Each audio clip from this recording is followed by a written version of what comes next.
Hey!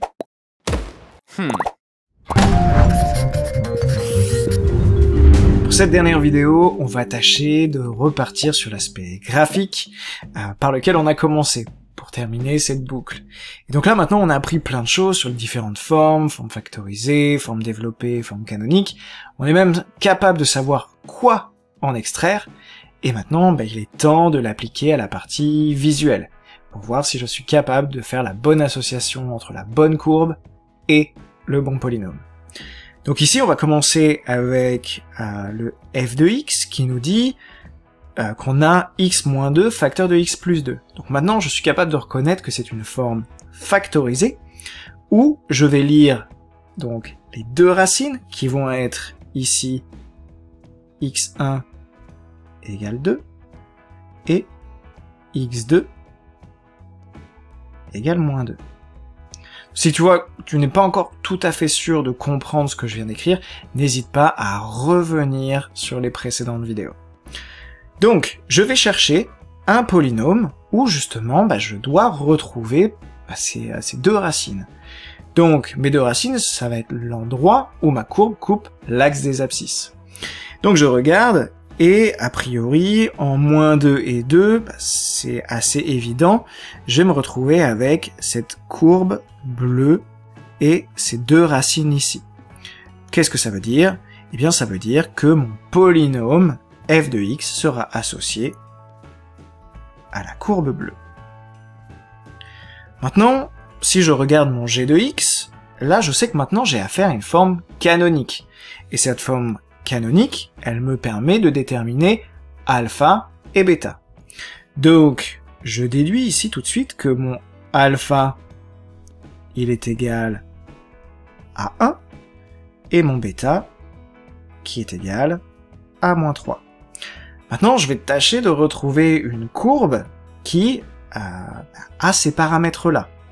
Donc, je regarde un petit peu, et donc un sommet qui aurait pour coordonnées 1, moins 3, et bien il se trouve que j'en ai qu'un seul, et ça va être ici ma courbe verte. Et je le vois bien, ce point a bien pour coordonnées 1 et moins 3, et c'est bien le sommet de mon polynôme. Donc je vais associer g de x à la courbe verte. Maintenant pour le h de x, je vois aussi que c'est une forme canonique, qui est donc moins entre parenthèses x moins 6 le tout au carré plus 4.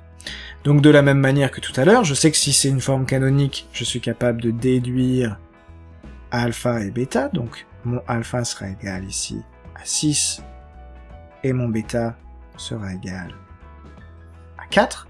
Il me suffit juste de trouver une courbe qui a ce sommet ici. Donc je vais regarder 6, je suis donc ici, 6 et 4, je trace ici, et je vois bien que j'ai 6 et 4.